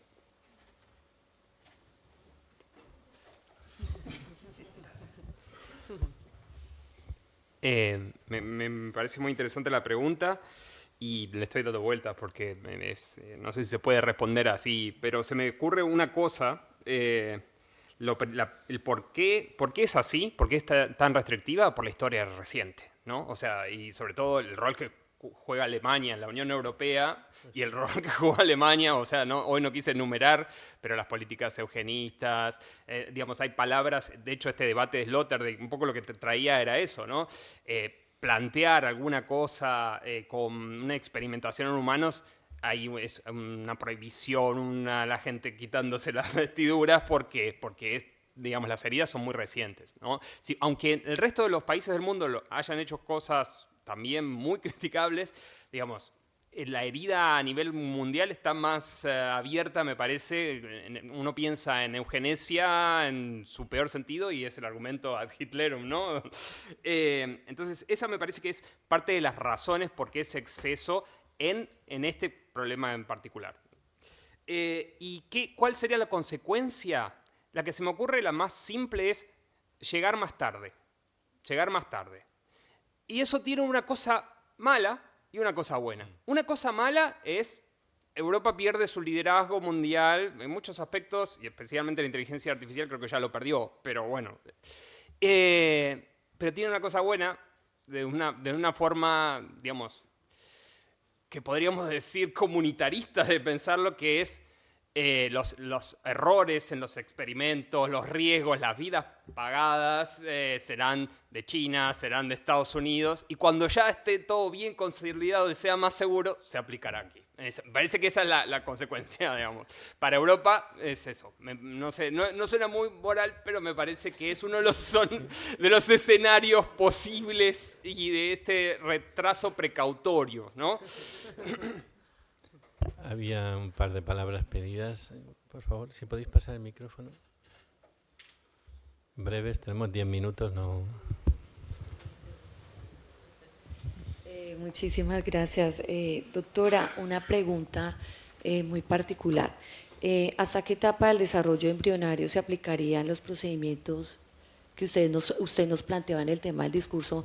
Me queda un poco esa duda porque finalmente sé que está como entendí, ¿no? Que está como en etapa científica de identificar algunas enfermedades, en qué momento se identifica la enfermedad para aplicar el método y hasta qué etapa de ese desarrollo del embrión se puede desarrollar como esa práctica, si en el primer trimestre, el primer mes, me queda como esa duda. Muchas gracias.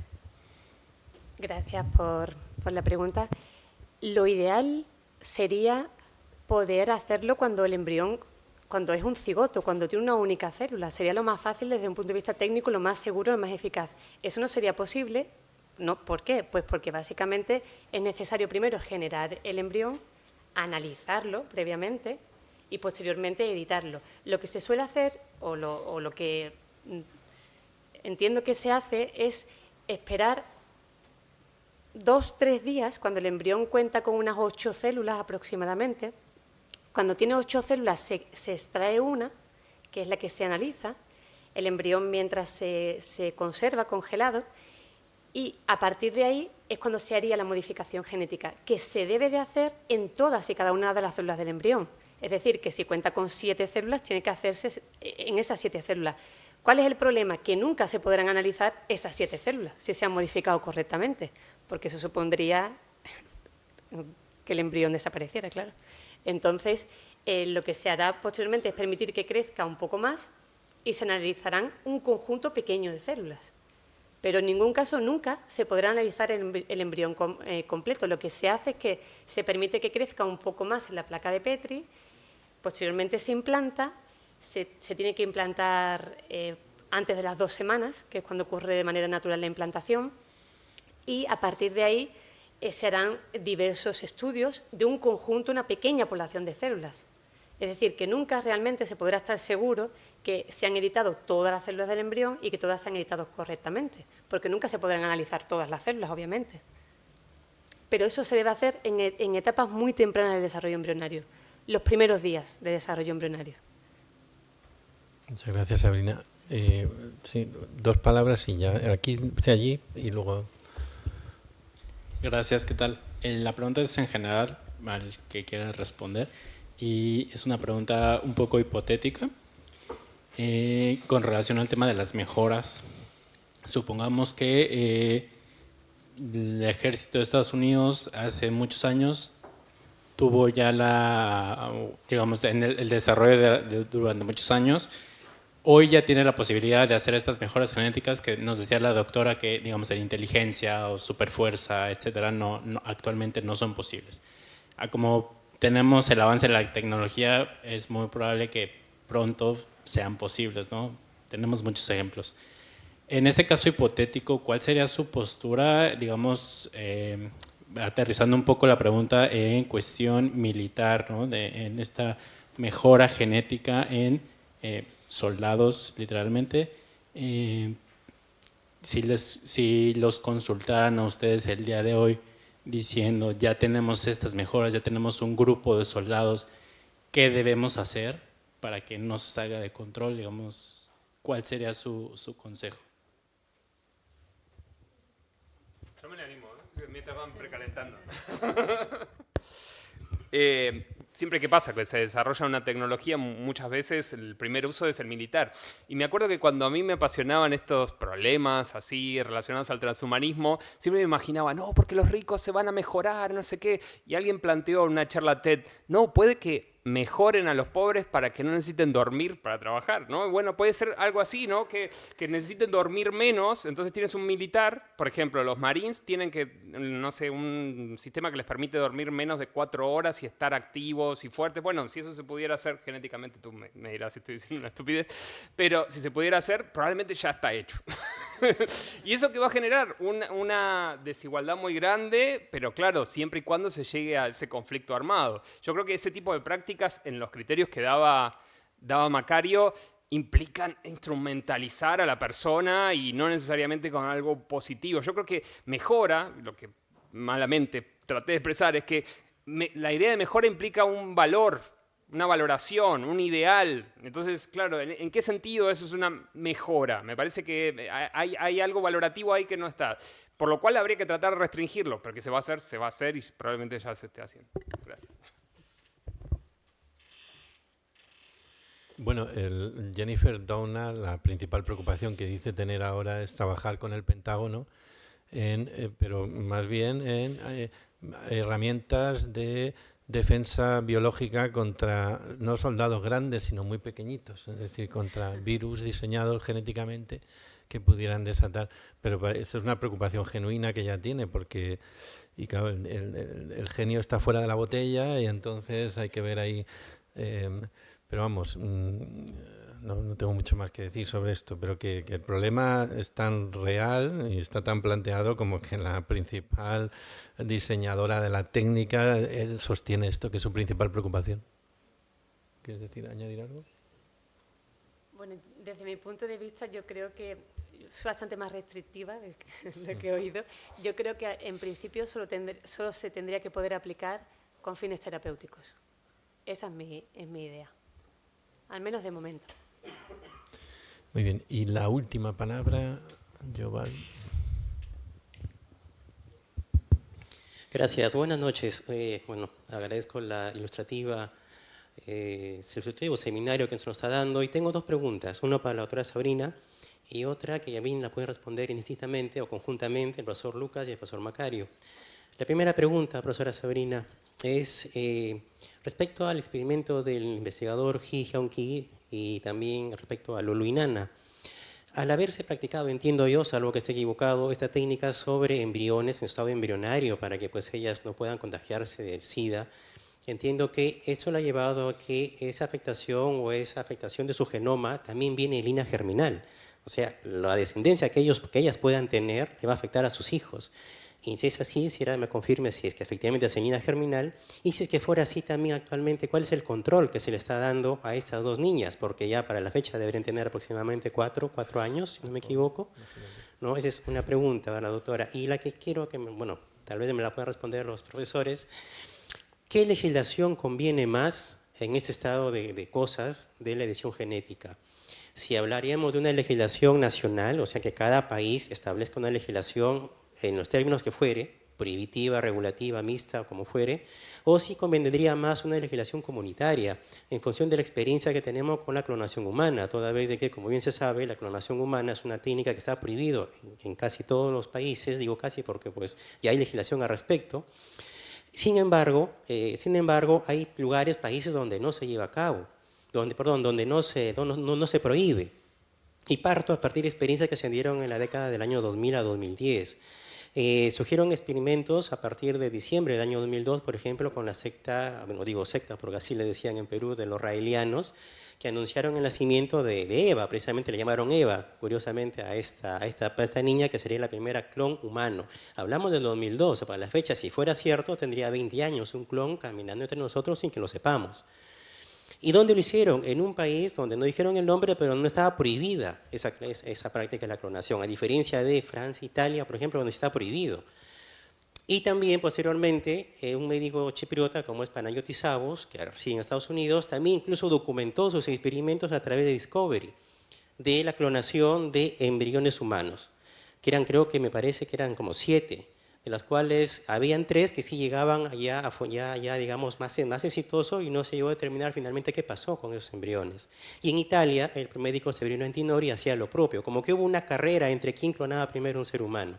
Entonces, si es que hablamos de regulación nacional, tendríamos que se estaría regulando o prohibiendo en un país en concreto, pero si hablamos de legislación comunitaria, todos los países que forman parte de una comunidad determinada estarían pues, prohibidos si se han adherido, si han aceptado esa convención, para evitar lo que se denomina pues, paraísos genéticos. Esto es los lugares donde, pues, donde no está regulado y donde se hacen este tipo de prácticas. Gracias. Muy bien, muchas gracias. Gracias.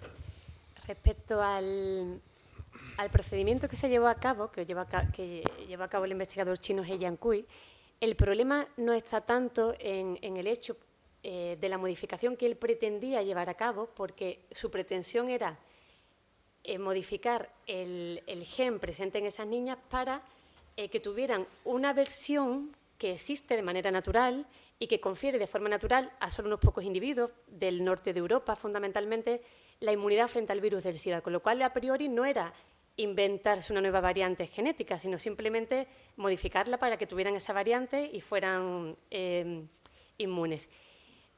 Lo primero es que no lo consiguió en los 2 embriones, pero eso a priori no tendría por qué tener una repercusión más que pues, no iban a ser realmente inmunes al virus del SIDA. El problema está en que no sabemos si ocurrieron efectos indeseados, es decir, si el sistema que él utilizó no introdujo otras mutaciones en otros puntos del genoma que podrían tener una repercusión negativa.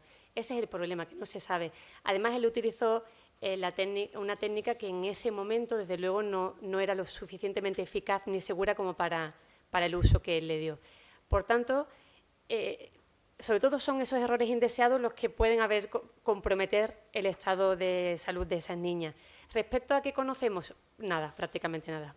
Es decir, no sabemos nada porque no ha trascendido la evolución. Sí sabemos que nacieron sanas a priori, pero no se sabe nada, al menos yo no sé, de la evolución de las niñas. Sí, bueno, tu pregunta yo creo que tú mismo te la respondes, es decir, solamente con una regulación global eficaz habría garantía de que el proceso vaya por las vías éticamente justificables que queremos, etcétera. Es verdad que yo he revisado un poco el asunto de las legislaciones nacionales. En cuanto a edición en línea germinal, existe una prohibición universal. O sea, todos los países lo han prohibido. Algún país aparece, digamos, estado fallido, que no se sabe. Pero sí, vamos, solamente... Yo lo trataría el asunto un poco como se trató lo de las armas nucleares, ¿no? Con fuertes protocolos de control y tal, algo parecido, algo parecido. No sé si queréis añadir algo más, ¿no? Bueno, pues queda claro que por el momento, para el mejoramiento, el diálogo y la discusión racional es necesaria, ¿no? Con lo cual pienso que el seminario puede haber sido de utilidad. Muchísimas gracias a todos por vuestra asistencia.